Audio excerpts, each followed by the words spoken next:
15 years ago, there was a little girl who cried and threw a tantrum, insisting on marrying the neighbor's son, who was only 7 years old himself. 15 long years have passed. After graduating from university, that girl now stands before the interview room of a major corporation. In her mind, the CEO's words still seem to echo with a knowing smile.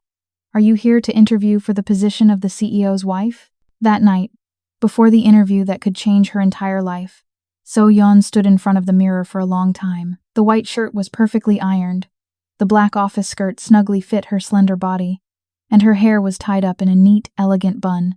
She was no longer the little crybaby from the old teacher's housing complex. It was a leading IT corporation in the country, located right in the heart of the magnificent city of Seoul. So-yeon, a final-year economics student, was preparing for the final steps to reach her dream.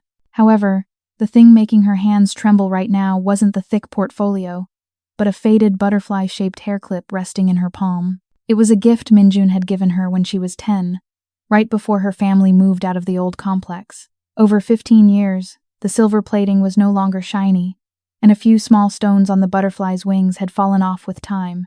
But just a light touch was enough to bring back the scent of the sun that day, the smell of dust from the old sports field, and the fragrant aroma of stew wafting from behind the apartment block, all as vivid as if it were just yesterday. So-yeon smiled faintly. The 7-year-old girl who once cried, demanding to marry the boy next door, was now going for an interview at the company he ran. Life was truly strange. Perhaps no matter how hard you try to run, destiny will eventually lead you back to where you started. She took a deep breath and gently fastened the hair clip into her hair. In that very moment, the memories came flooding back, as clear as an old, time-worn film. It was the summer she turned 7, a summer of peak heat.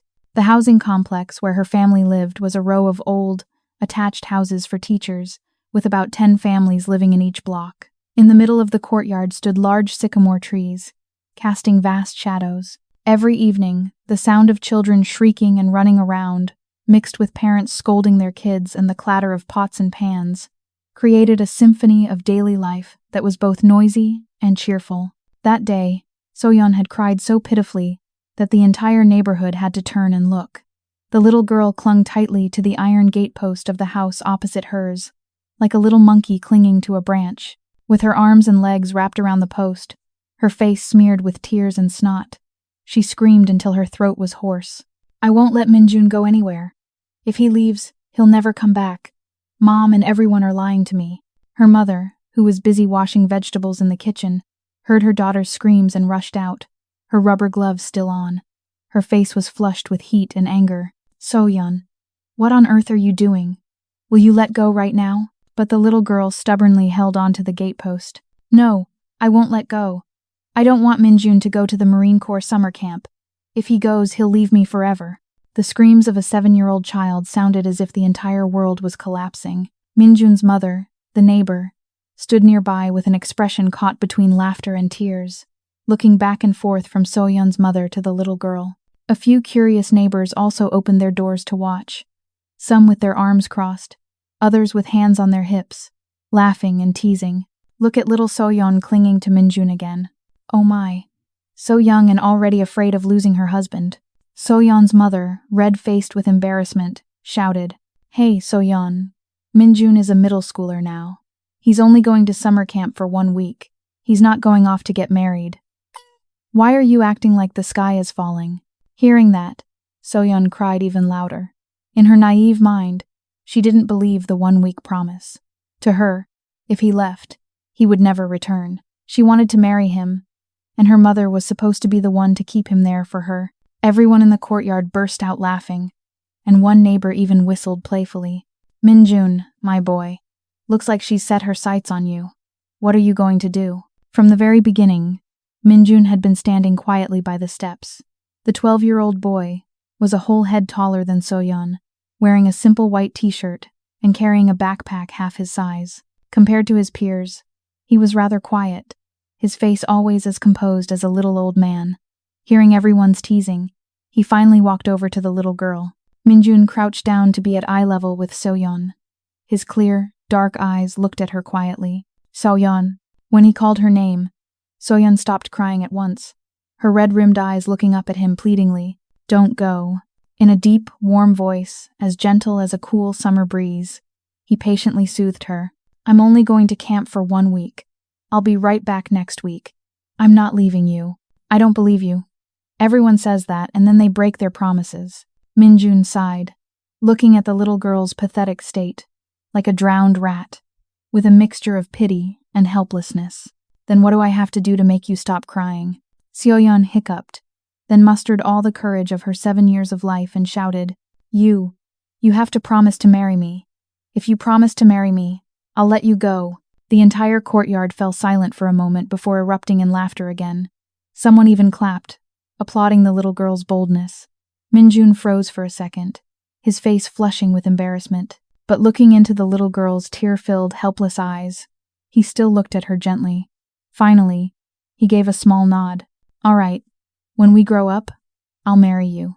Is that okay?" "Promise." Soyeon immediately held out her pinky finger.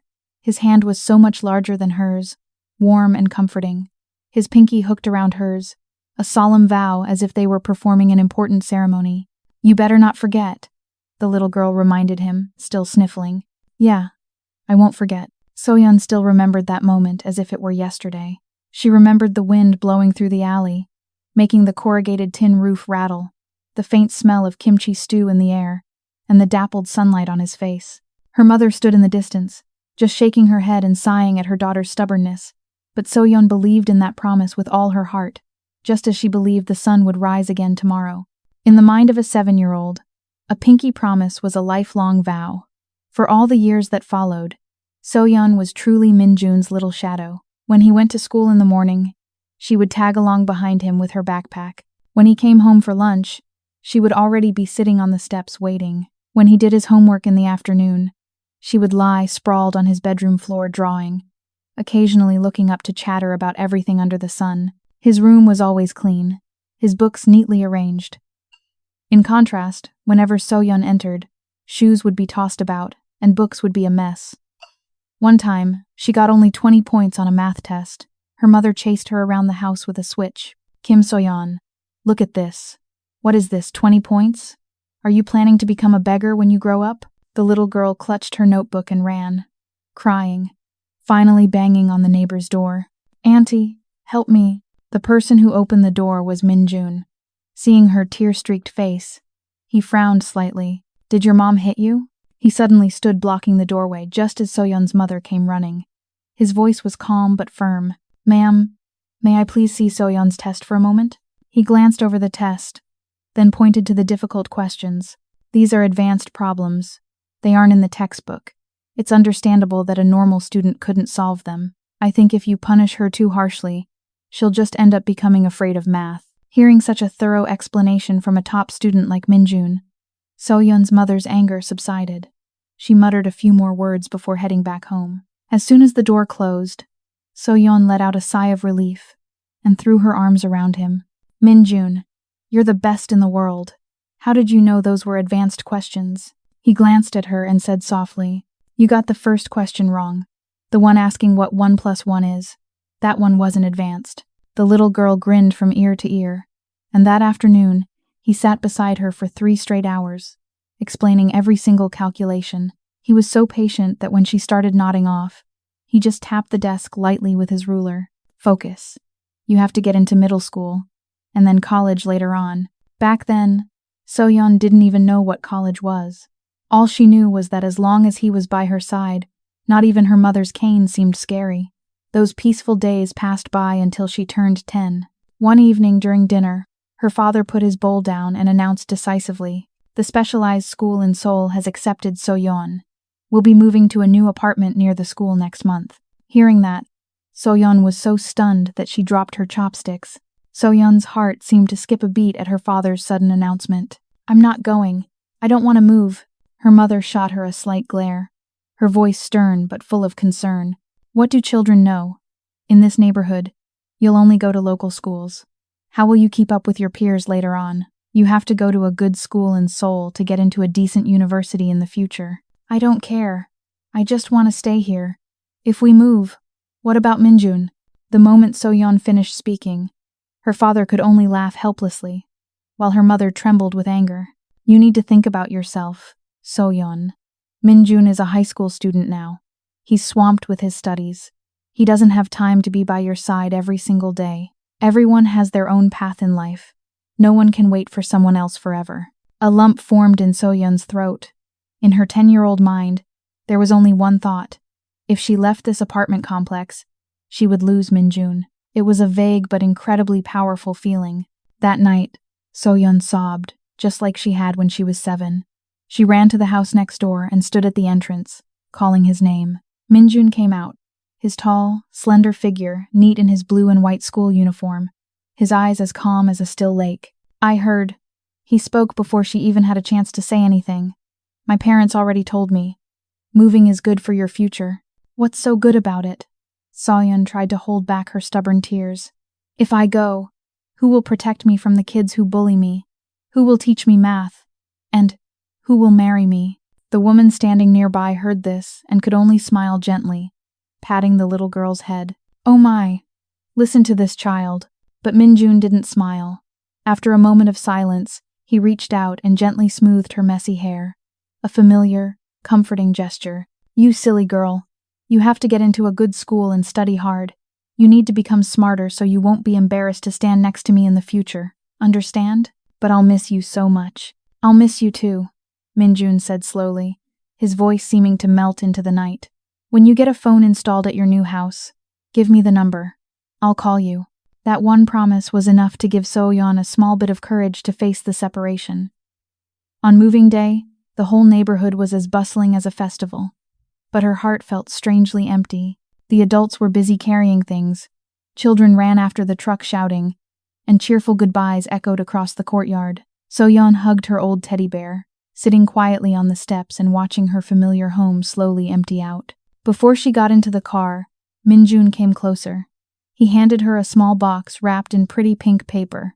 This is for you. So-yeon opened the box. Inside was a sparkling silver hair clip shaped like a butterfly. Tiny stones were set into the wings, glittering brilliantly in the sunlight. It's beautiful.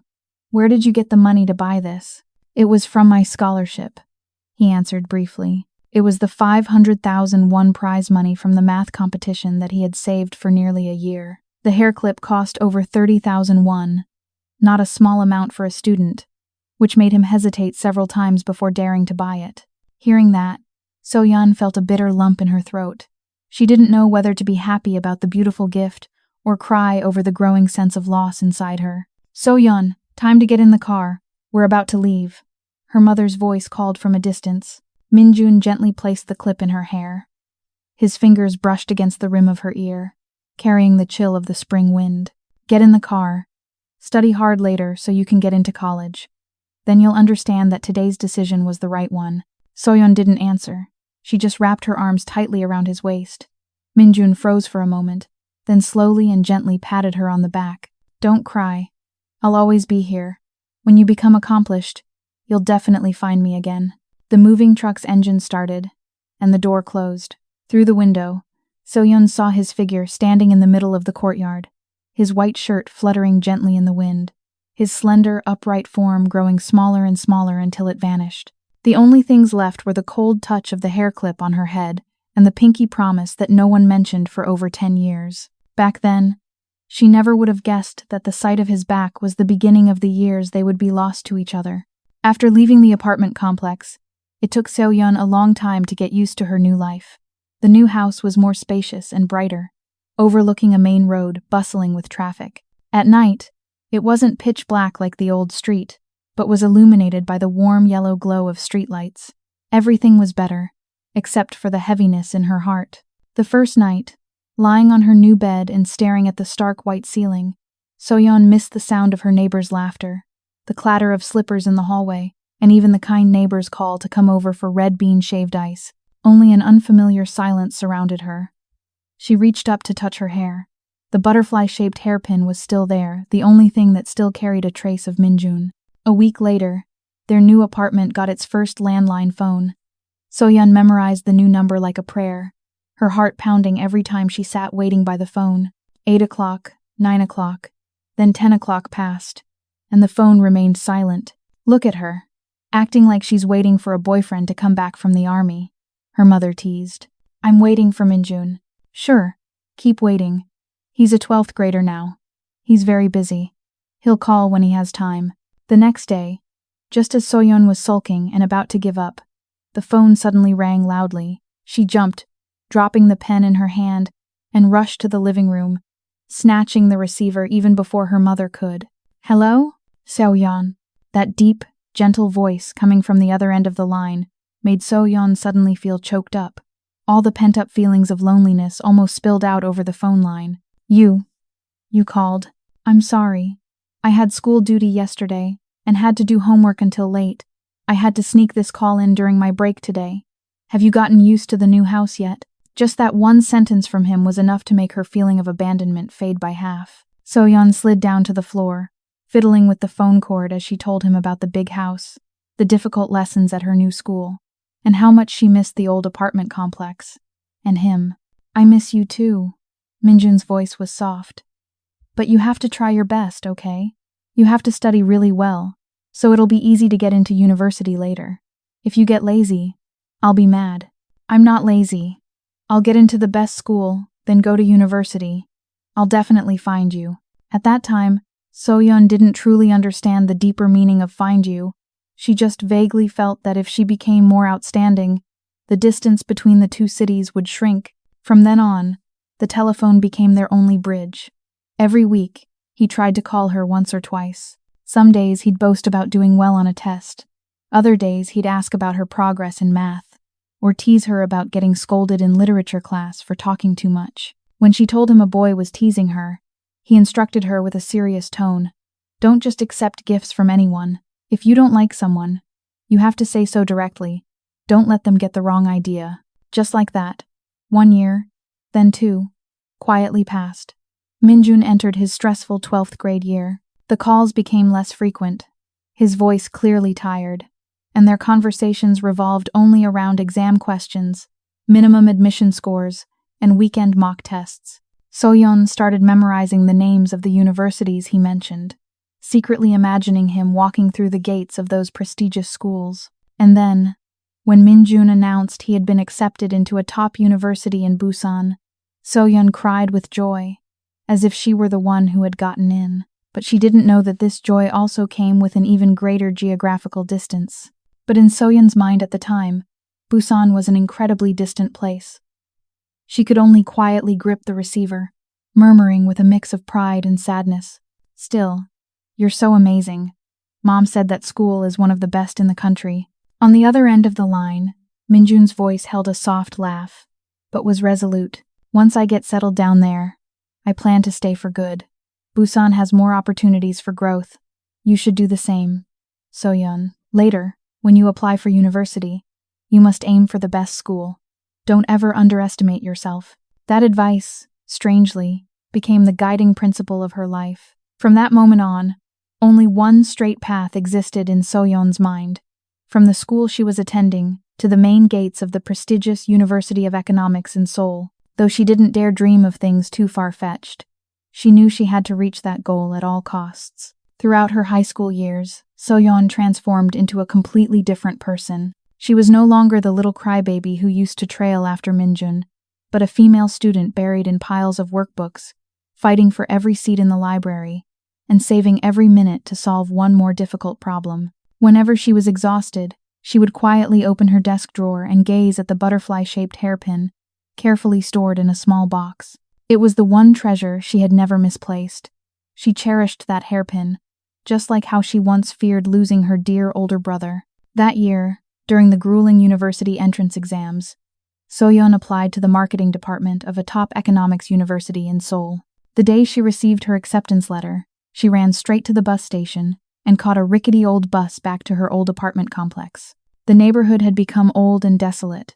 The walls were stained by time, and on the peeling paint, the red words scheduled for demolition were as clear as a final full stop to the past. The door to Minjun's family home opposite hers had been replaced with a cold, different iron gate, and the nameplate had been changed to an unfamiliar name. A middle-aged man opened the door and looked at her with suspicion. "Who are you looking for, miss?" Excuse me," The lady and her son Minjun who used to live here. Are they still around?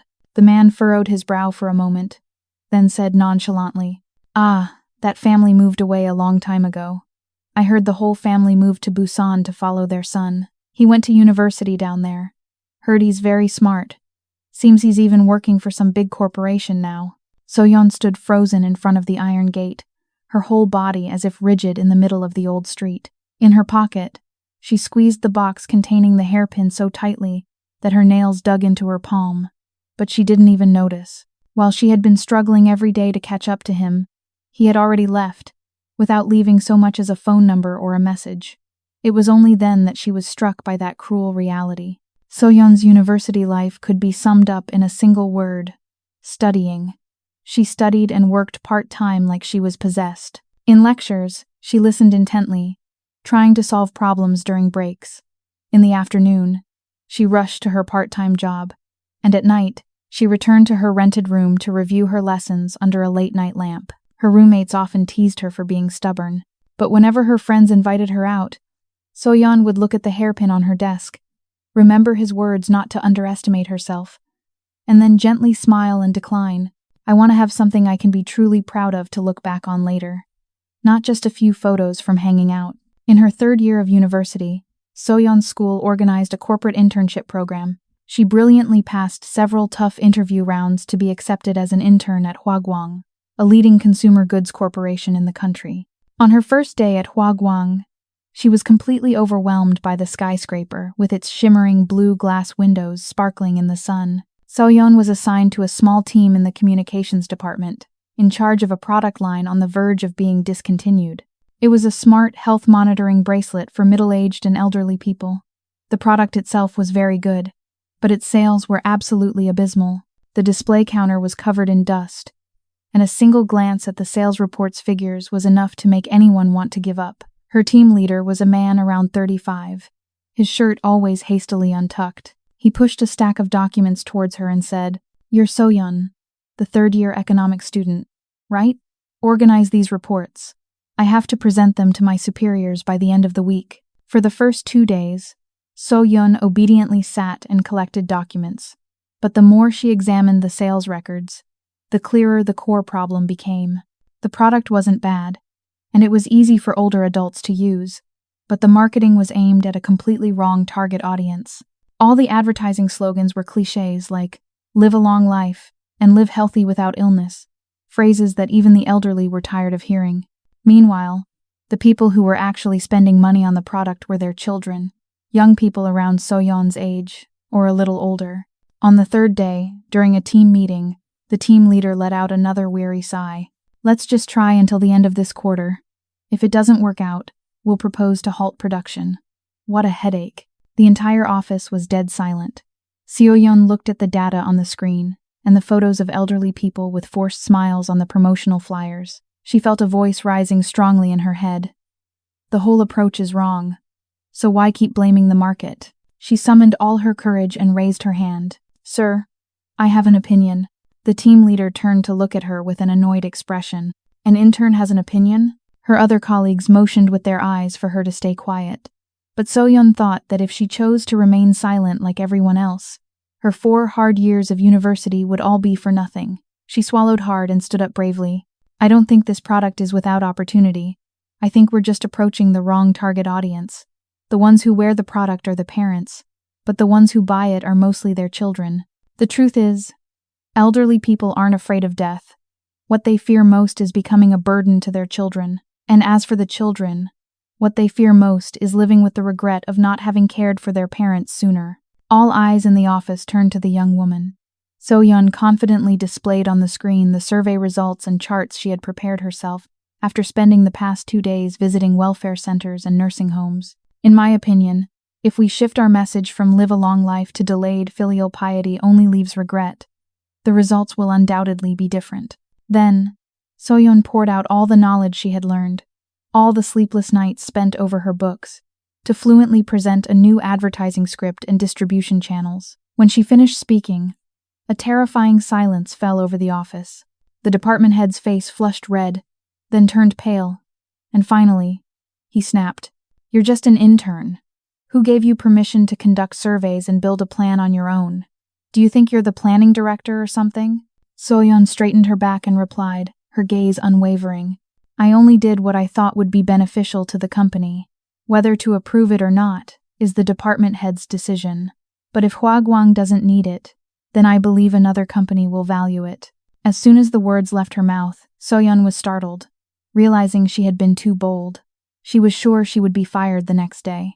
But to her surprise, early the next morning, the secretary of the communications department director came to the intern office looking for her.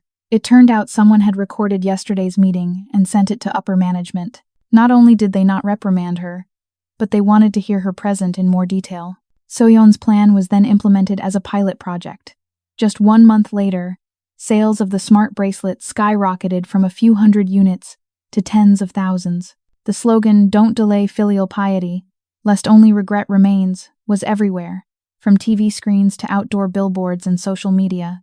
Soyeon went from a nobody to a sought-after young talent. The Huaguang Corporation offered her an incredibly attractive salary to become a full-time employee, even before she had graduated. That evening, Soyeon sat in front of her computer, looking at an inbox full of job offers. She suddenly paused at a completely unfamiliar name, Sunjin Technologies. It was a startup, but for the past 2 years, it had consistently won major projects, earning the nickname Dark Horse of the tech industry. Its CEO was known only by the initials MJ. Not a single photo or interview had ever been released. For some reason, seeing those 2 letters made Soyeon's heart suddenly race. She stared blankly for a long moment before opening Sunjin Technologies' recruitment page. The position of head of strategic analysis required a minimum of 3 years of practical work experience, a position completely out of reach for a fresh graduate like her. Even so, Soyeon's hand slowly scrolled down and clicked the apply button. The application successful notification chimed in the quiet night. Soyeon leaned back in her chair, looked up at the ceiling, and smiled gently. Life is full of turning points. If you don't dare to take risks, you'll never know what lies ahead. And perhaps she should take a chance just this once. It was as if Soyeon was still that 7-year-old girl, crying and clinging to the gatepost. But this time, instead of waiting, she had decided to run towards him herself. 3 days after submitting her application, just as she was leaving her shift at the coffee shop, Soyeon received a phone call. A very professional woman's voice came on the line. Hello, is this Miss Kim Soyeon? We're calling from the Human Resources Department at Sunjin Technologies. Your application has passed the first round of review. Would you be available to come to our office for an in-person interview tomorrow morning? Soyeon froze on the busy sidewalk. The loud traffic noise suddenly seemed distant, and only a single thought remained in her mind. That was so fast? She quickly replied, Yes, I can. Excellent. In that case, please come to the Sunjin Technologies headquarters in the Gangnam district at 9 o'clock tomorrow morning. Please remember to bring the original copy of your resume. After hanging up, Soyeon's heart was still pounding in her chest. She told herself not to get her hopes up, since the job requirements were not a fit for a recent graduate. Maybe they just wanted to meet her for a further assessment. But that night, Soyeon could barely sleep. She tossed and turned, her hand fiddling with the butterfly-shaped hair clip on her bedside table. A strange and powerful premonition was rising within her, signaling that a fateful encounter was about to happen. A feeling of restlessness mixed with a little anxiety filled Soyeon's mind, as if she were about to reunite with something sacred from her distant past. The next day, she woke up at 5 in the morning, while the early dew still clung to the leaves. Soyeon's mother glanced at her daughter while skillfully flipping fried eggs in the pan, realizing it had been a long time since she'd seen her child so well dressed and put together. Where are you going so dressed up today, dear? She asked with a caring tone. I have a job interview, Mom. Her mother paused for a moment, her eyes filled with curiosity. Where is it? It's an IT company, but nothing certain yet. Today is just the first round of interviews, Mom. She nodded, giving her a gentle smile. Well, if you have the chance, you should definitely give it a shot. You're still young. The most important thing is to gain experience and learn. Don't be too afraid of failure. Just then, Soyeon's father came out of his room. He gently adjusted his daughter's collar and advised her softly, Always stay calm, sweetheart. Don't lose your confidence, but don't be arrogant either. No matter where you are, Remember, you come from a decent family. In everything you do, integrity must come first. Yes, I'll remember, Soyeon replied, an indescribable warmth swelling in her heart. During the days when she did nothing but bury herself in her studies, forgetting to eat or sleep, there were times she secretly resented her parents' strictness. But in this moment, she suddenly realized that their firm upbringing had become her strongest foundation. The Sunjin Technologies headquarters stood majestically against the blue sky, covered in cool, blue-tinted glass that sparkled in the sun. The elevator ascended so quickly that her ears popped. Soyeon clutched the folder in her hand, her palms already damp with nervous sweat. The interview room was on the 28th floor. The first round was a group interview, where 6 candidates sat before 3 powerful interviewers. They presented a real-life scenario about a market strategy for a new product and asked each person to present their views in 10 minutes. Soyeon didn't say much, but every word she spoke hit on the most crucial points. The one thing she had learned from her time at Huagwang Corporation was this: a strategy doesn't need to sound good. What matters most is its feasibility. When she finished her presentation, the HR manager sitting in the middle looked at her for much longer than the other candidates, his expression thoughtful. The result was excellent. Only the top 2 candidates from the first round remained, and Soyeon was one of them. For the second interview round, she was led to a smaller conference room. Her interviewer this time was a female vice president, about 35 years old, with sharp eyes and a quick, decisive way of speaking. She barely asked about academic achievements, instead drilling down on Soyeon's way of thinking. If you had to map out a strategy for a newly established company that is growing too fast, what would you fear the most? Soyeon hesitated for a few seconds before answering frankly. I would be afraid that the company would grow so fast that it wouldn't have time to build a solid foundation. Rapid growth can easily hide fatal flaws. The vice president looked at her, the corners of her mouth turning up in a knowing smile. If management wanted to move fast and win big, but you felt the need to slow down, what would you do? I would use data to demonstrate the potential risks. If they were still determined to proceed, I would do my utmost within my scope, but I would also prepare a contingency plan, because creating a strategy isn't about confrontation. It's about protecting the company when the worst-case scenario hits. The tense interview concluded after nearly an hour. Just as Soyeon was about to stand up, the woman suddenly asked one more question. Do you know why we called you in for an interview even though you don't have 3 years of experience? It's because there was a very interesting sentence on your resume. I don't need a safe place. I need a place where I can collide and shatter. That sentiment is very similar to our CEO's style. Soyeon was momentarily stunned, a strange feeling passing through her heart. After leaving the Sunjin headquarters, she stood for a long time at the foot of the towering building. The cold early winter wind bit at her collar, but her heart was filled with hope. 3 days later, the HR department called again. Miss Soyeon, you have passed the second round. The final interview will be conducted directly with the CEO. Model. Hearing those words, Soyeon's heart felt like it had dropped out of her chest. She hung up the phone and sank onto a stone bench in the dormitory courtyard. Dappled sunlight filtered through the leaves, and in that moment, she felt incredibly small. A CEO so mysterious that there wasn't a single picture of him online. A strange premonition swirled in her mind, exactly like the feeling she'd had at 7 years old, hugging the gatepost of Minjun's house and crying until her throat was raw. On that fateful Monday morning, Soyeon wore her sharpest suit, her hair tied back neatly, not forgetting to place the butterfly-shaped hair clip behind her ear, a habit she'd kept for many years. She arrived nearly an hour early to calm her nerves. As the secretary led her to the top floor, the silence was so profound she could hear her own heart pounding relentlessly. At precisely 9 o'clock, the door to the CEO's office opened. Come in, that voice. Soyeon stepped inside. It was an enormous room with a front wall made entirely of glass, overlooking the bustling cityscape of Seoul. Sunlight streamed through the clear glass, falling upon a dark wooden desk. A leather chair was turned away from her. The man sitting in it didn't turn around right away. Soyeon took a deep breath and spoke politely. Good morning, Mr. CEO. My name is Kim Soyeon, an applicant for the strategic planning position. Still no reply. A strange feeling welled up inside her. Just then, a very soft but painfully familiar laugh echoed in the room. The chair slowly swiveled around. In that instant, Soyeon couldn't hear another sound. It was as if all noise had been caught in her chest. The face before her was unmistakable. a high nose bridge, deep-set eyes with a gaze that was both cold and authoritative.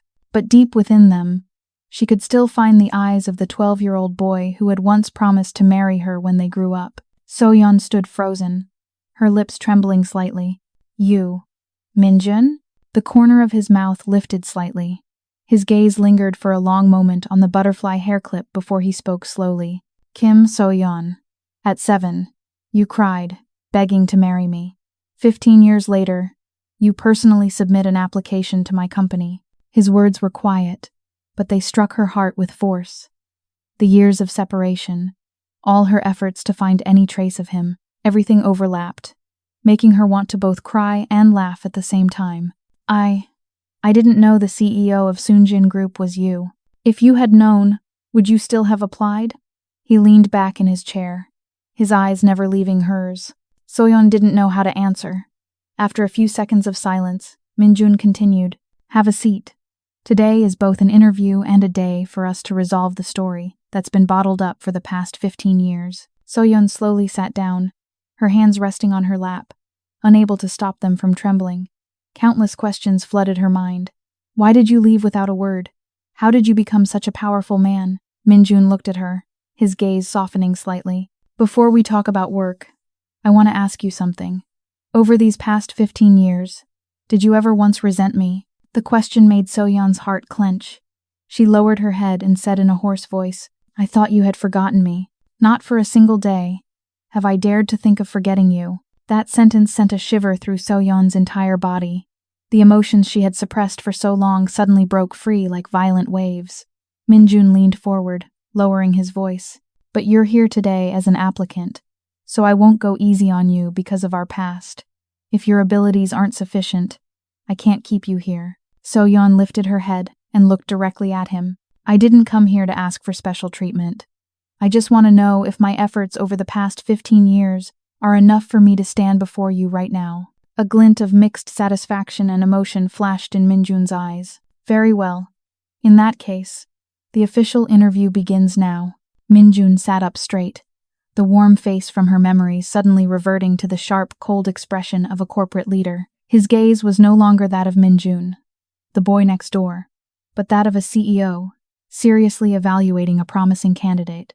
Min-jun's eyes bored into So-yeon, his voice resonating with authority. Miss So-yeon, in 10 minutes, explain what you believe will be the biggest risk for Sunjin Tech in the next 2 years, considering its current growth rate. So-yeon took a deep breath, trying to suppress the waves of emotion churning in her chest to regain her usual composure. The biggest risk doesn't come from the market, but from within the company itself. Sunjin Tech has grown too quickly, and our human resources haven't been able to keep up. If we continue to expand forcefully, it will create power vacuums, cause internal conflicts, and easily lead to leaks of strategic information. Min-jun folded his arms on the desk, his gaze as sharp as a dagger as he asked, So, should we slow down, or continue to push forward?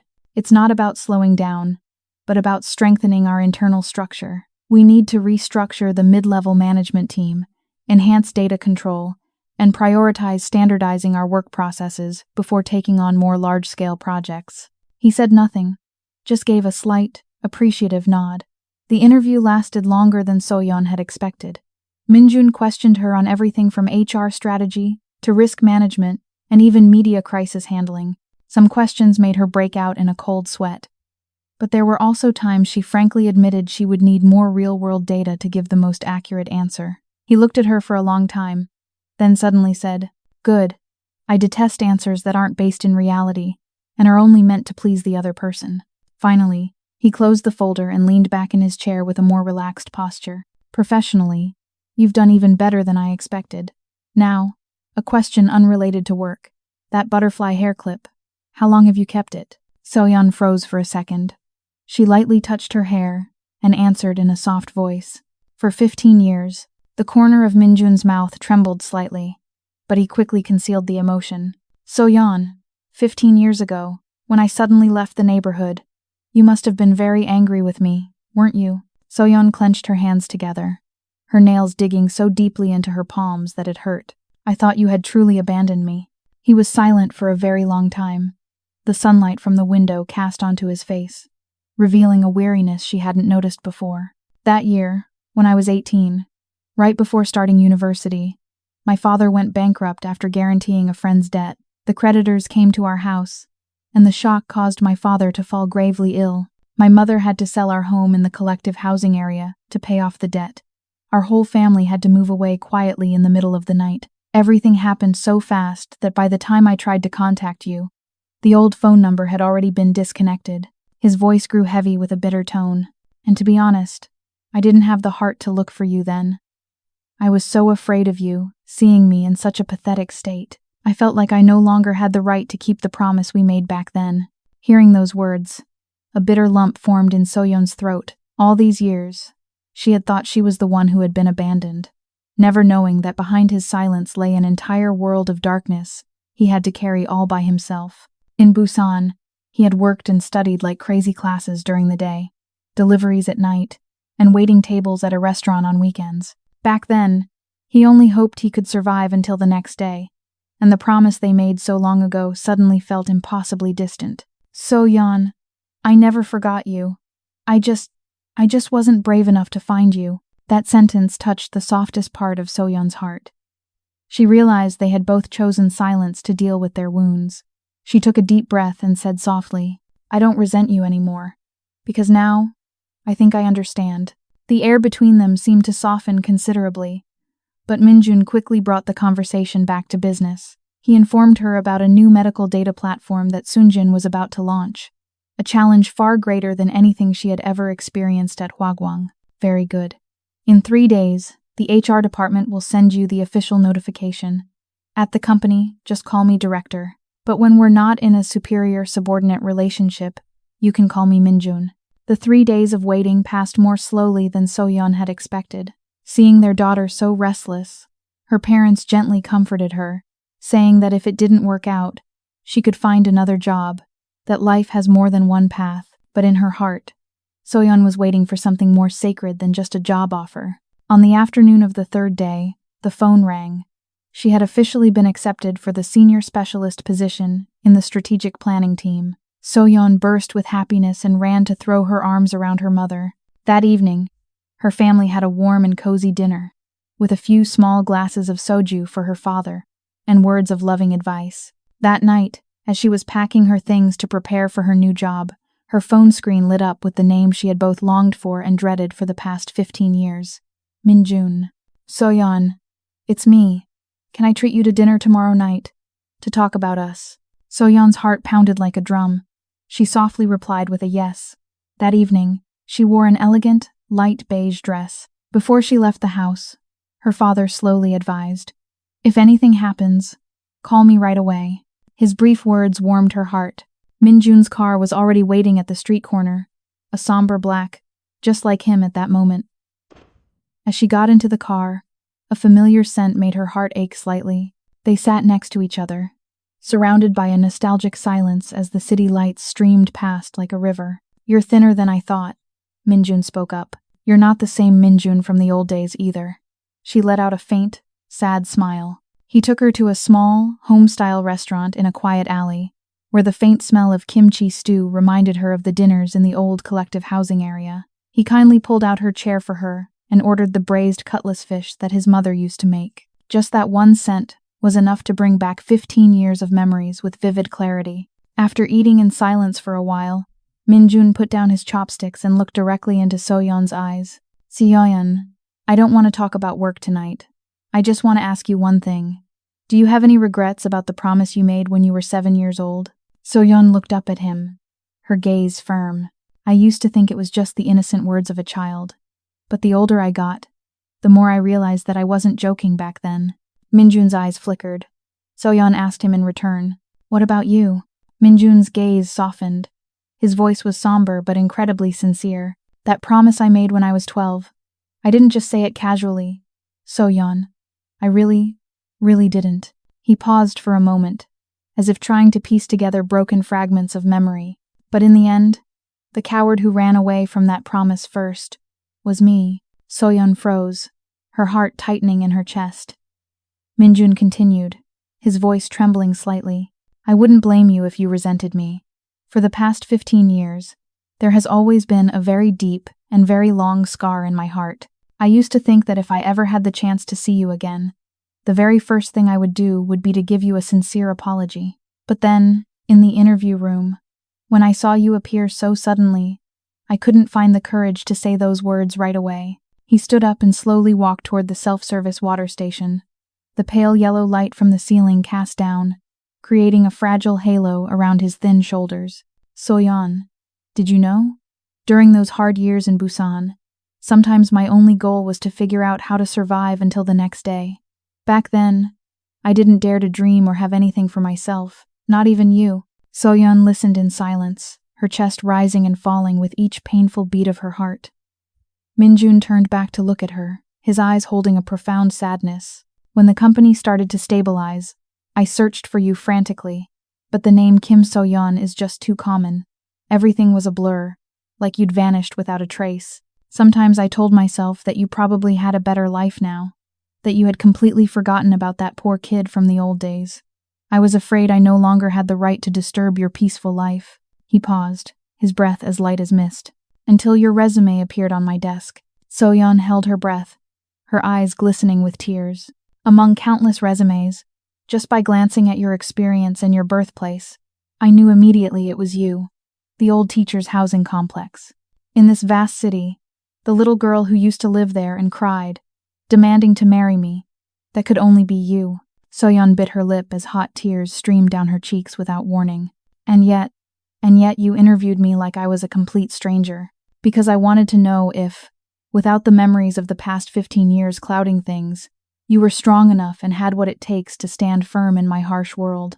He returned to his seat, looking at her with an incredibly serious expression. And now, I have my answer. You are smart enough, capable enough, and you would never lose yourself for personal gain.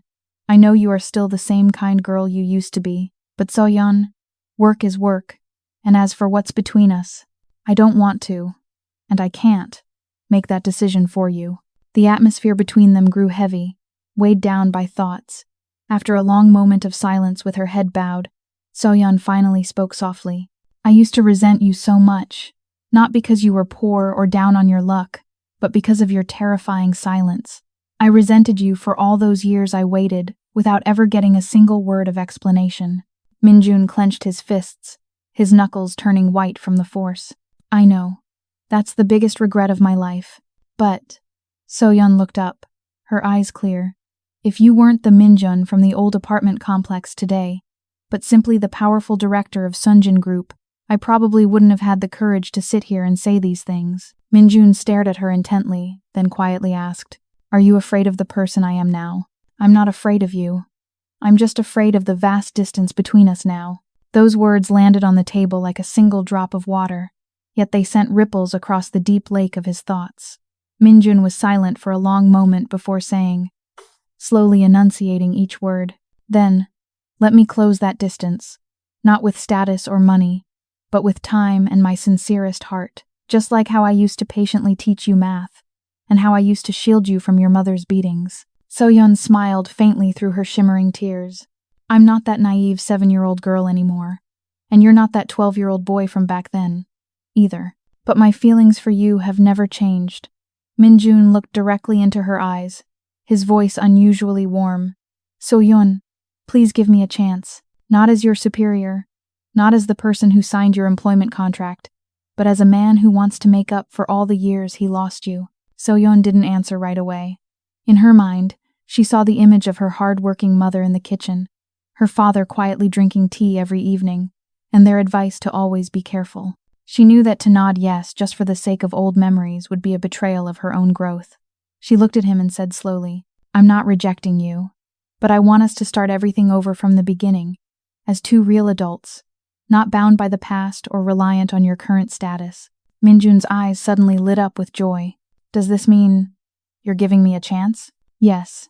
Not as a director ordering an employee, but as a man officially pursuing the woman he wants to spend the rest of his life with.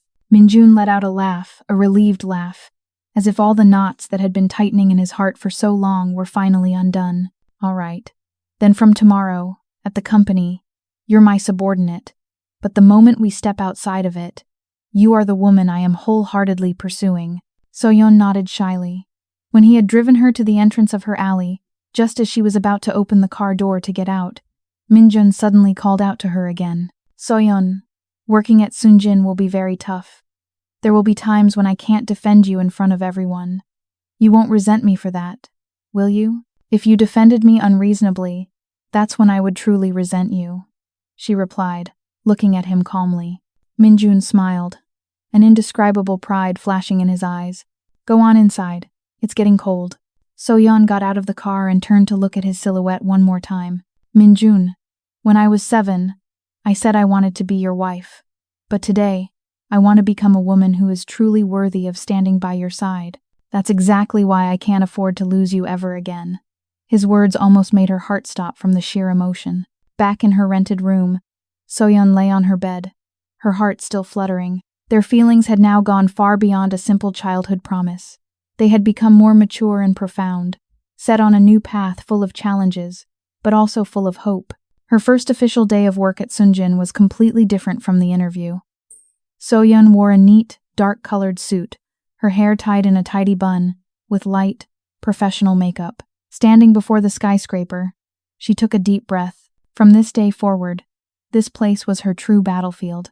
A secretary led Soyeon to the strategic planning department, a spacious office with transparent glass walls overlooking the entire city. As she walked in, the curious, scrutinizing, and even suspicious gazes of her colleagues fell upon her. Her team leader was Seonha, a woman in her early 30s with a slender frame and incredibly sharp eyes. She scanned Seoyeon from head to toe before speaking bluntly. You're Kim Soyeon, the new hire personally selected by the director, correct? Yes, ma'am. Team leader, I look forward to learning from you. Soyeon bowed respectfully. Seonha didn't smile, only giving a cold, slight nod. Your position is senior strategy specialist, but once you're in here, no one cares how you were hired. We only look at work results. Understand? Yes, I understand. Seonha handed her a thick file. This is the major project we're about to launch. Read through it all today, and report your initial analytical approach to me tomorrow morning. Soyeon took the file, understanding that this was the first test to prove her abilities to the team. Throughout the morning, she barely left her desk, immersing herself in the complex numbers and charts. At lunchtime, as everyone else dispersed, Seonha came back and asked, You're not going to lunch? No, I want to finish this section first. I can eat later. In the afternoon, Minjun had an important meeting with the board of directors. Although she wasn't attending, Soyeon could see the lights of the top-floor meeting room brightly lit for several hours. He didn't send her a single message all day. It made her feel both relieved that he was keeping his promise to separate their professional and private lives, and also a tiny pang of disappointment as she realized the actual distance between a CEO and a new employee. Late that evening, Soyeon submitted her analysis summary to Seonha. The team leader read it very carefully, frowning from time to time. After a long while, she finally looked up. The analysis isn't bad, the logic is good, but it's missing something crucial, a real-world feel. Everything you've written is based solely on data on paper. Tonight, you will accompany me to a meeting with the project partner. You'll get a better understanding of what the actual environment is like. Seoyeon was a little surprised but replied immediately, Yes, I understand. The partner meeting took place at a luxurious restaurant. The partner's representative was a middle-aged man with sharp, cold eyes and a somewhat arrogant tone. Soyeon sat next to Seonha, quietly observing and taking notes. She suddenly realized a clear truth.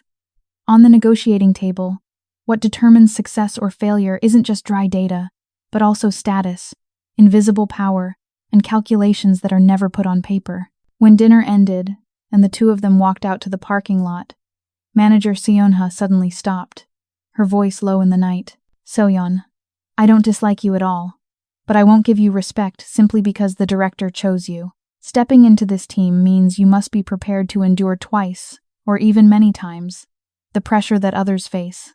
Do you understand that clearly? Soyeon bowed her head slightly, her attitude perfectly measured. Yes, I understand, manager. Thank you for being so direct with me. Seonha looked at the young woman for a few more seconds before speaking softly, her voice like a sincere warning. Do a good job. In the environment of the Sunjin Technology Group, only the truly strong can survive. That night, Soyeon returned to her rented room when the clock had struck a very late one in the morning. Just as she turned off the light, about to fall asleep, her phone screen suddenly lit up. It was a message from Minjun. Just one line, but it was full of concern. "You had a tough day, didn't you?" Soyeon stared at the screen for a long time. Then her fingers slowly typed out a reply. "I'm okay. I learned so much from the real-world experience." A moment later, a reply appeared. "That's good then. Go to sleep early. Good night." Just that simple, unadorned sentence was enough to make Soyeon's heart feel unusually calm and warm. In the following days, Soyeon's life began to spin in a completely new rhythm, hurried and harsh. She went to work at the crack of dawn and returned when the city lights were already on. The endless meetings, the flood of data, and the pressure from all sides made her feel dizzy on some days. There were times she had to excuse herself to stand alone in the hallway, taking a deep breath of the cool air just to be able to continue her work. During that time, Minjun almost never appeared before her at the company. Soyeon could only see him through dry internal reports or hear news from high-level meetings through her colleagues. Sometimes, a whole week would pass with just a few short messages between them. "Have you had lunch? Are you exhausted today?" They were the most ordinary questions, but she understood that he was deliberately keeping his distance so she could stand on her own 2 feet, without being overshadowed by the CEO. However, that fragile peace was suddenly shattered. One afternoon, while Soyeon was engrossed in presenting her new strategic analysis, the meeting room door suddenly opened. A woman of about 45 years old walked in with an incredibly regal air. She wore an elegant suit, and her cold eyes radiated an overwhelming presence.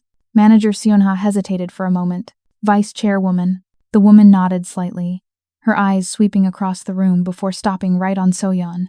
She looked at her for a long time, a gaze so sharp it felt like it could see right into her soul. "So, you're Seoyeon." Soyeon was a bit flustered, but maintained her politeness. "Yes, hello ma'am. I am Minjun's mother," she said calmly. For a moment, the entire meeting room seemed to freeze, the air thick and heavy. Soyeon's heart felt as if it were being squeezed. She stood frozen in place, struggling with the reflex to call her vice chairwoman or find some other appropriate title. Seonha quickly regained her composure, explaining that the chairman had a personal matter that day, so the vice chairwoman had come to the company and introduced Seyeon as a promising new employee. Minjun's mother nodded slightly, but her eyes never left Soyeon. "I've looked over your file as well." Those words sent a chill down Soyeon's spine. She felt herself being placed on an invisible scale, where any trace of naivete was not allowed to exist. The woman turned to Seonha and asked about the meeting's progress. Then, as she reached the door, she paused and said something so quietly that only Soyeon could hear. "After work, see me for a moment." The door closed, leaving behind a strangely heavy atmosphere. Soyeon tried to calm herself to finish her presentation, but her heart wouldn't stop pounding erratically, knowing that a real storm was waiting for her.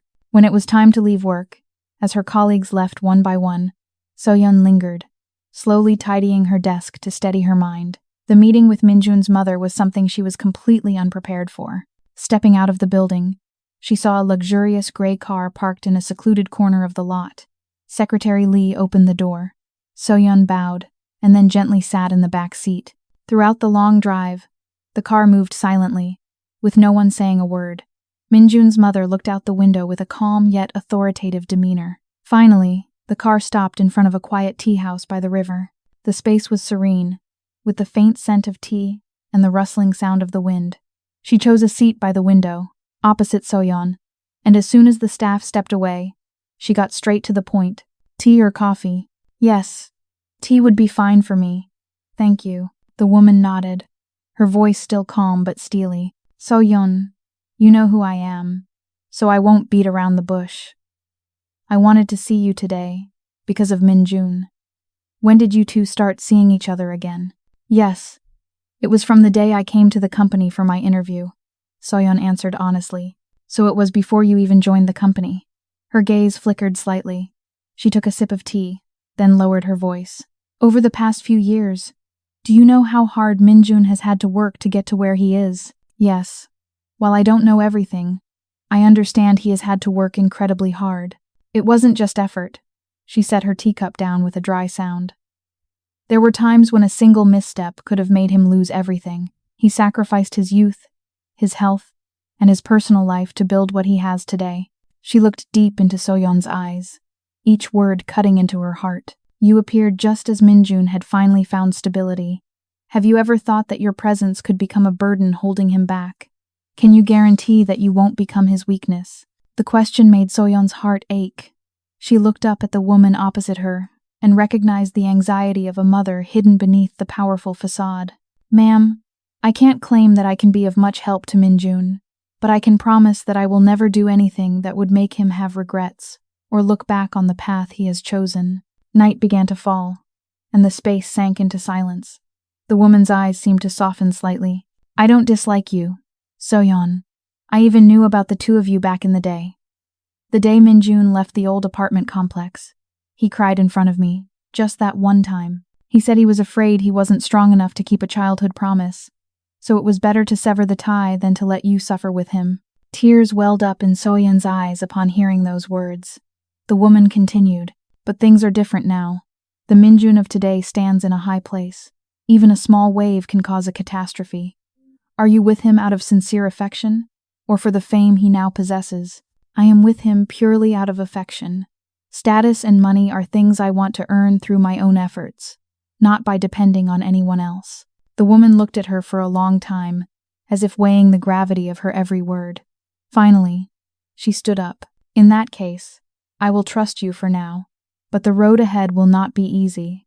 If I see you weaken or hurt him, I will not let it slide. Soyeon also stood up, bowing deeply. Yes, ma'am. I will never make Minjun regret trusting me. Leaving the tea house, Soyeon stood silently by the river for a long time, letting the chilly wind blow through her hair. This conversation was both a test and a warning hanging over her head. When she got back to her studio apartment around 10 o'clock at night, she received a message from Minjun. Are you home yet? She looked at the screen, an indescribable feeling welling up inside her. I'm home. I'm a little tired, but I'm okay. A moment later, he replied, Was my mom hard on you? Soyeon bit her lip and decided to tell the truth. She just talked to me. She wasn't hard on me. After a moment of silence, Minjun sent another message. I'm sorry.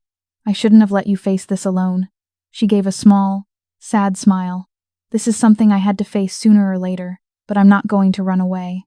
Then I won't run away either. His words soothed Soyeon's heart, though she knew that the real storm was probably still ahead, much deeper and stronger. But now, she was ready to walk forward beside him. After the stressful meeting with Minjun's mother, Soyeon returned to the company in a completely different state of mind. Everything around her seemed the same. Colleagues still rushed back and forth. Projects were still piling up. But inside her, there was a constant, invisible tension, as if someone was silently suffocating her. She knew very well that from the moment that powerful woman appeared, she was no longer just an ordinary new employee. The rumors spread faster than Soyeon could have imagined. At first, whenever she walked by, there were just probing side glances and a few quiet whispers. But soon after, in the hallways or in the elevator, blatant remarks began to intentionally reach her ears. I heard that Kim Soyeon girl gets a lot of favor from the director. There must be a special reason for that.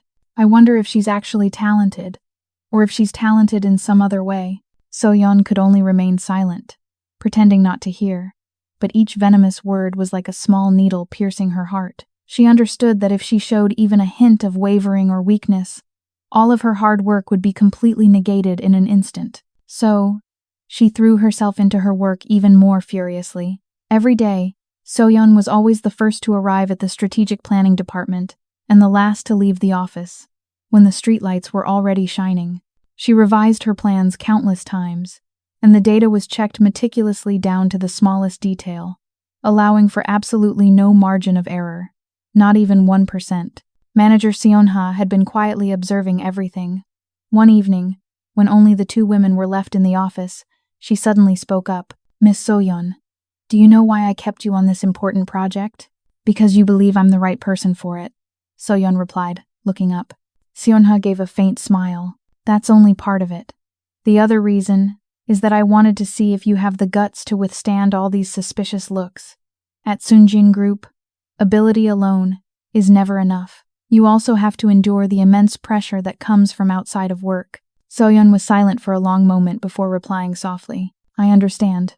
I don't care who you have a relationship with, or how deep that relationship is.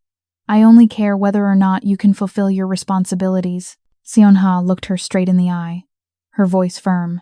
But, if one day your personal issues affect this entire team, I will be the first one not to forgive you. That night, Soyeon returned to her studio completely exhausted. When her phone rang, her mother's warm voice came through from the other end. Soyeon, have you been very busy lately? Why do you sound so weak? Yes, Mom. Work has been a bit much lately. Remember to eat properly. And don't overwork yourself. Don't make your father and me worry. Yes, I know.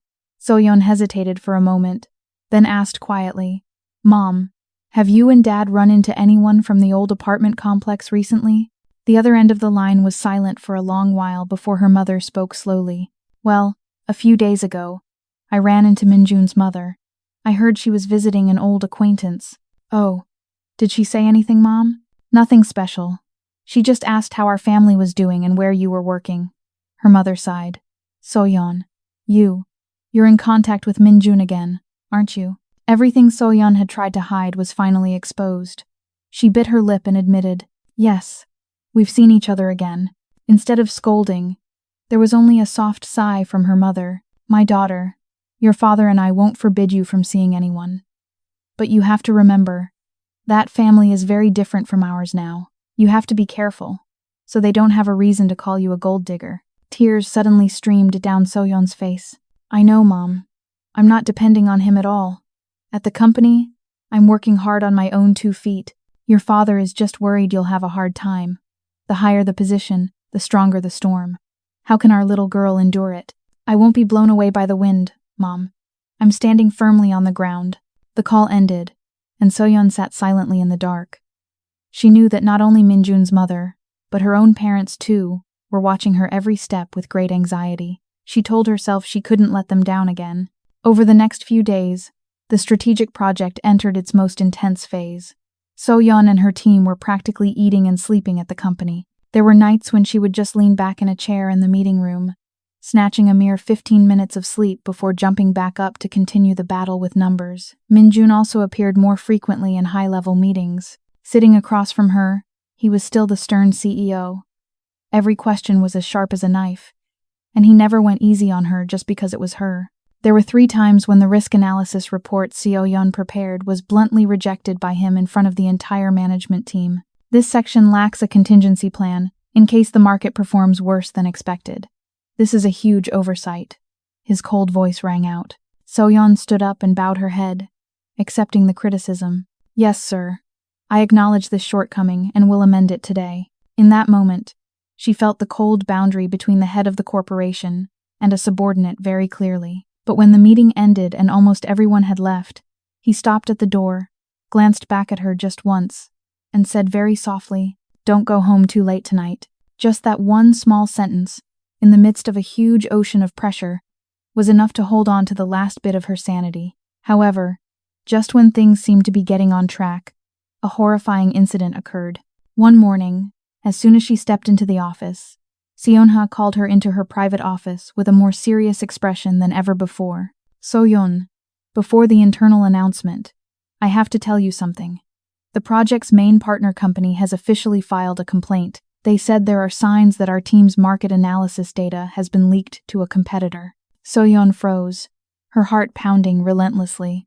That's impossible. Only the project team has access to that data. That's precisely why this issue is so serious. Under direct orders from the director, a few team members will be temporarily suspended to facilitate an internal investigation. A strong sense of foreboding washed over her. Am I one of them? Yes. Seonha looked at her with a heavy gaze. It felt like Soyeon's whole world was collapsing right before her eyes. She wasn't afraid of the investigation because she knew she was innocent. She was only afraid that the moment her name was associated with the word leak, all the hard work she had put in would vanish into thin air. A message from Minjun popped up. You worked very late last night, didn't you? Reading his words, a lump formed in her throat, but she only replied briefly that she was fine.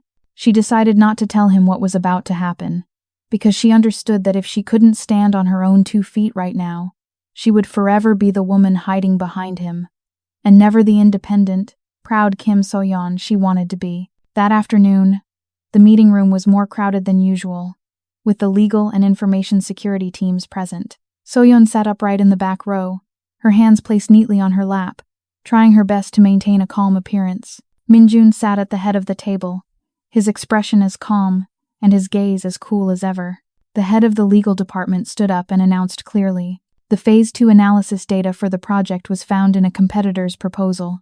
Currently, a total of 5 people have direct access to this data source.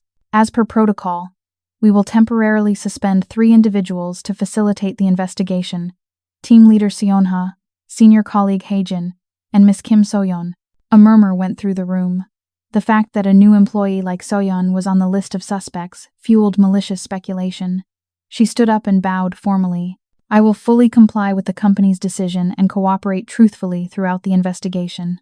Throughout the meeting, Min-jun didn't say a single word in her defense. He only listened, confirmed the investigation process, and demanded absolute transparency, without giving So-yeon a single private glance. When the meeting ended, she was asked to return all documents and her access card. So-yeon silently packed her personal belongings at her desk amidst the curious and suspicious glances of her colleagues. No one dared to approach her at that moment. Only Seonha, as she walked by, quietly whispered, "Stay calm. Don't let yourself panic." The air in the room seemed to hang heavy with silence, the only sound being the soft ticking of the clock. Min-jun slowly stood up, faced the miserable man, and bowed deeply, a gesture full of respect and gratitude. "Thank you. This audio file will help our company clarify everything. We will absolutely guarantee your legal safety." The man let out a sigh of relief, as if a 1,000-pound stone had just been lifted from his weary chest. As she stepped out of the old building complex, So-yeon felt her legs go weak, completely drained of strength. She had never imagined that behind an incident she thought was merely a dry data issue, there lay such dark schemes and such deep human malice. During the entire ride back, the silence in the car was unusual. It was a long while before So-yeon finally spoke softly. "So, all the suspicion directed at me from the beginning, was it really just a perfect excuse?" Min-jun sighed softly, his hand still gripping the steering wheel, as his deep voice resounded, "Not entirely. On the list of people with access, you were the newest employee, the most vulnerable target, and the easiest to blame. The competitor calculated everything meticulously to turn you into a pawn in their game." So-yeon gave a faint, sad smile, her gaze distant as she looked out the window. "If it weren't for team leader Seonha and the concrete evidence from the system, I probably would have really become the scapegoat for their schemes." Min-jun didn't reply, but So-yeon saw his hands tighten slightly on the steering wheel, as if he was blaming himself for letting her get caught in this mess. When the car stopped in front of the Sunjin Group's main gate, he turned to look at her, his deep eyes filled with determination. "This afternoon, the board will meet again to make a final decision. You must also attend to witness justice being served with your own eyes." That afternoon, So-yeon entered the meeting room with a completely different mindset. Gone was the feeling of helplessness and uncertainty from the past few days, replaced by the strange calm of someone who knows they have done nothing wrong. This time, the head of the legal department clearly read out every detail of the investigation's findings, from the forged access credentials and the trail of the leaked data to the fateful phone call recording. All the irrefutable evidence was presented transparently on the large screen. Senior Haejin sat there, her shoulders trembling, her face pale and drained of all color. She hung her head low, unable to find a single word to justify her actions. Based on the undeniable evidence, the board of directors made its final decision to terminate Haejin's employment contract immediately and to transfer all related files to the authorities for legal action. When So-yeon's name was called with the verdict of not guilty and an apology from the management, she simply bowed her head slightly, her heart feeling as light as if a huge burden had been lifted. "Thank you to the board for clarifying the truth and restoring my good name." Stepping out of the meeting room, the late afternoon sun cast a golden glow down the long, cavernous hallway. So-yeon took a deep breath of fresh air, feeling her heartbeat return to normal. She knew that no matter how big the storm, as long as she held on to her self-respect and sincerity, the darkness would eventually have to retreat before the light of truth. And above all, She knew she was no longer alone on the long road ahead. The important meeting concluded in a quiet and somewhat heavy atmosphere. As the last few people filed out of the room, Minjun slowly stood up, his gaze resting affectionately on Soyeon. Arranged to leave a little early tonight.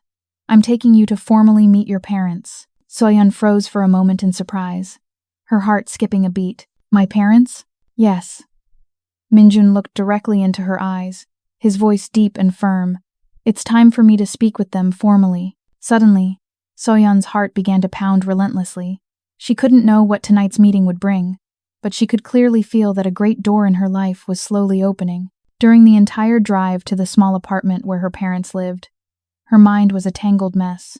Although she had vaguely guessed this day would come, now that Minjun had actually proposed it, she couldn't stop the fluttering in her chest. This was no longer just a story about the two of them, but the intersection of two completely different worlds.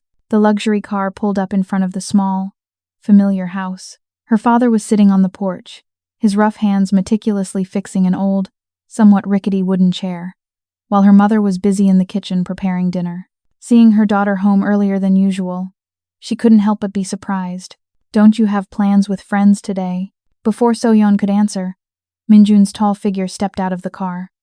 Her father looked up, and his gaze immediately froze. More than 10 long years had passed, but that figure didn't seem at all unfamiliar in his memory. Soyeon walked to his side and said softly, Dad, Mom, I've brought Minjun to visit you today. Her father stood up, silently observing him from head to toe with a scrutinizing look. After a long moment, he finally spoke slowly, his tone even not too cold, but not at all warm either. Come inside. Her mother was a bit flustered. She hurriedly poured tea, then looked at Soyeon with a worried gaze. In the small, modest living room, Minjun sat upright, facing her parents. His expression was more serious than ever. Soyeon sat beside her mother and, out of childhood habit, she gently gripped the hem of her mother's shirt whenever she felt tense. Her father was the first to speak. You must have come here for something important. Minjun stood up and bowed deeply and respectfully. Sir, ma'am, I came here today to ask for your permission to formally court and get to know Soyeon. The room suddenly fell so silent that you could hear the faint ticking of the second hand on the wall clock. Her mother looked from her daughter to the young man, with unabated astonishment. Her father's expression remained somber as he slowly asked, And by what right do you make such a heartfelt request? Soyeon and I have known each other since we were young. I am now a grown man, working hard to build my career. And most importantly, my feelings for Soyeon are completely genuine. Minjun answered resolutely, without averting his gaze. Her father nodded slightly, his deep-set eyes seeming to hold a world of emotions. I know who you are, and I know my daughter well. She is not some object to be easily given away to whomever fancies her. Sir, I would never dare to think that. It is precisely because of my absolute respect for Soyeon that I am here today to speak with you both. Her mother squeezed her daughter's hand and carefully asked, Are you two really serious about a long-term relationship? Just as Soyeon was about to speak, Minjun quickly answered, Yes, ma'am. But I understand this isn't just a matter for the two of us, which is why we hope to hear your thoughts and receive your blessing. Her father looked at him for a long time with the eyes of a man who had weathered nearly a lifetime of hardships, a gaze full of experience and insight. You now hold a high position in society, while my daughter is just an ordinary, simple girl. When you face the storms out there, can you be sure my daughter is strong enough to endure them with you? The atmosphere suddenly grew heavier. Minjun took a deep breath to compose himself. I can't promise that the future will be completely smooth and peaceful, but when the storms come, I vow that I will never let Soyeon face them alone. Her father shook his head, his voice low. I've heard plenty of men's promises.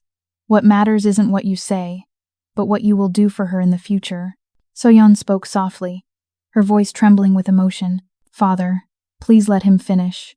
Minjun continued sincerely. I know there's a gap in our social standing right now, but I never intend to use that to impose on her or shelter her in a way that makes her dependent on me. I want Soyeon to be able to stand confidently by my side, with her own abilities and her own worth. Her father turned to his daughter, his gaze stern. Soyeon, tell me the truth.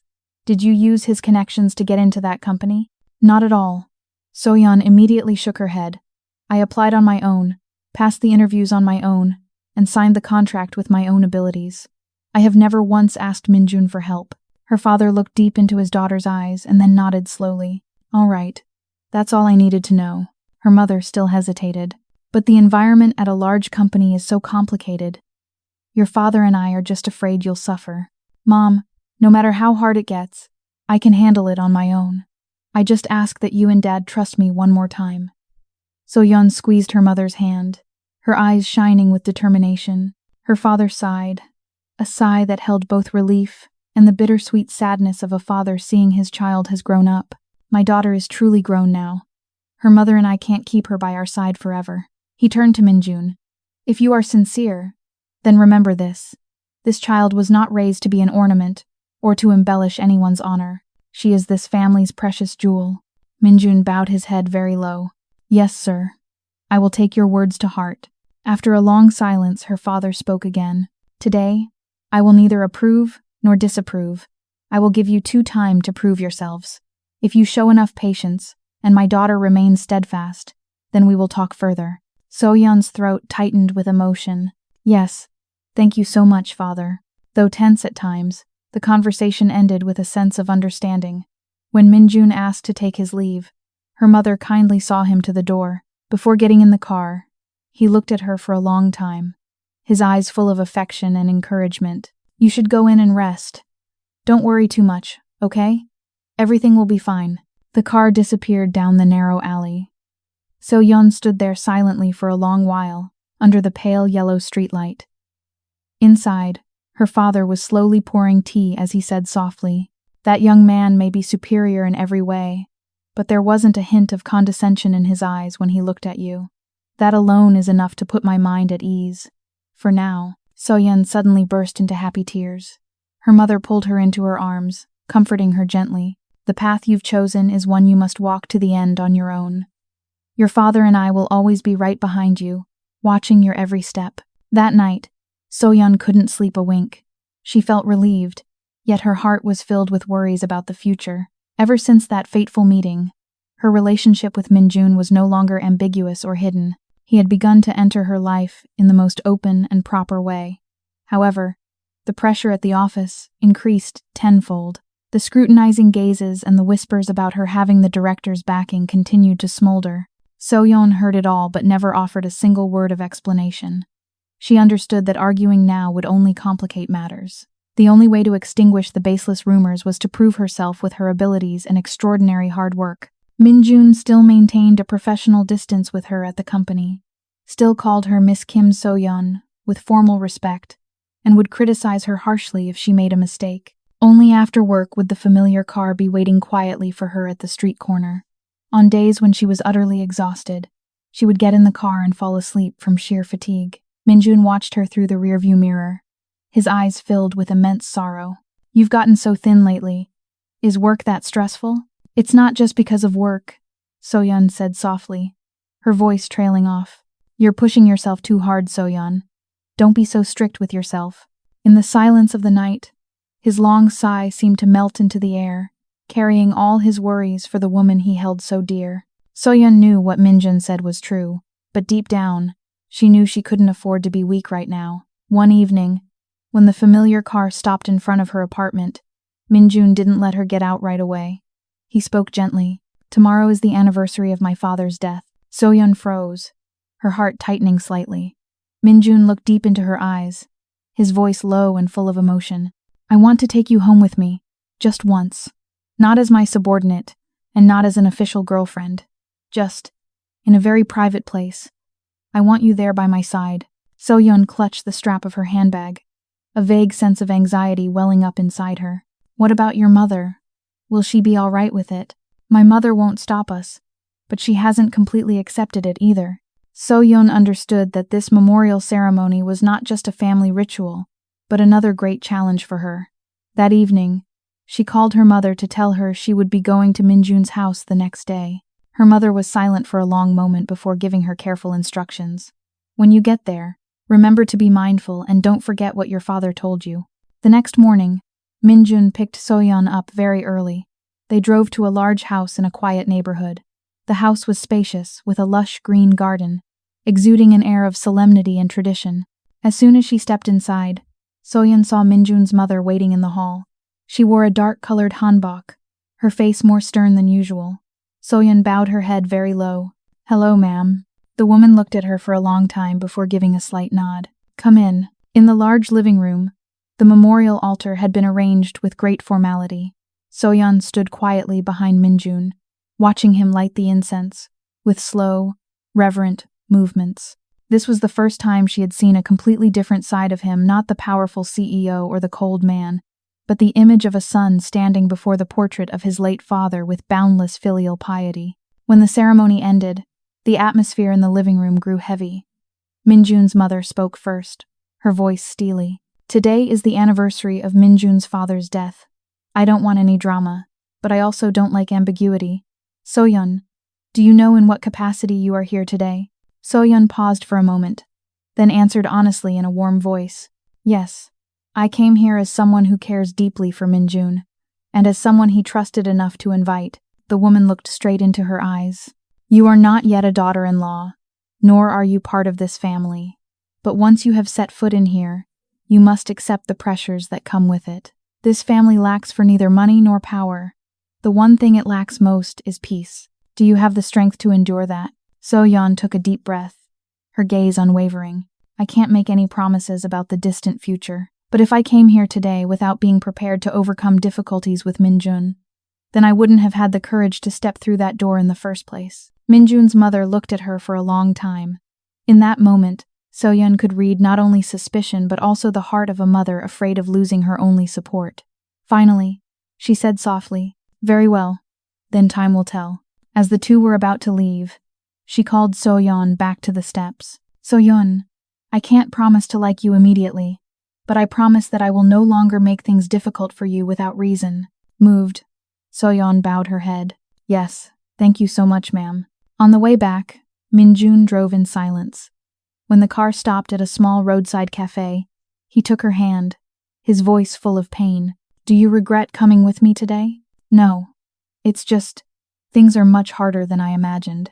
"I know, but from now on, you won't have to face them alone anymore."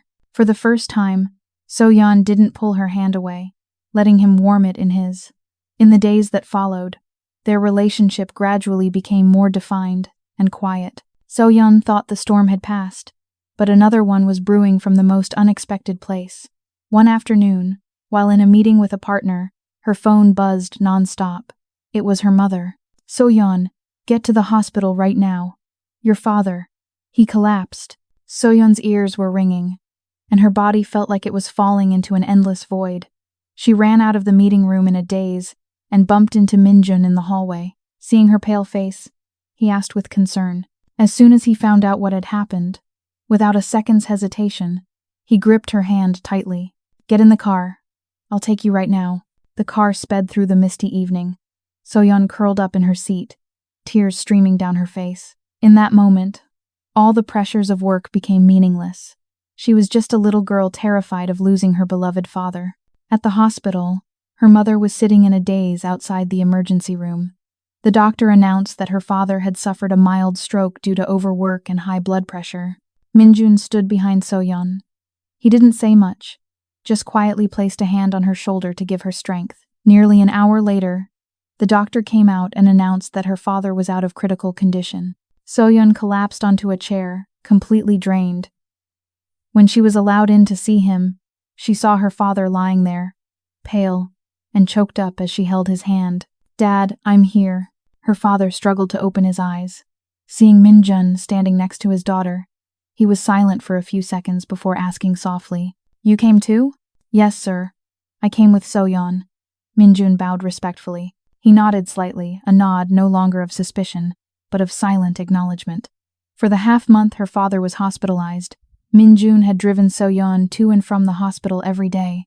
Some nights, he was so exhausted he'd fall asleep in his car seat, yet he would still show up on time the next morning. One afternoon, Soyeon's mother said to Minjun in the hallway, "Soyeon is a girl who has endured a lot of hardship. She loves her father dearly. If she ends up with you one day, I only hope you won't let her suffer anymore." Minjun bowed his head deeply. "I can't promise a life completely without troubles, but if hardships come, I promise to shoulder them with her.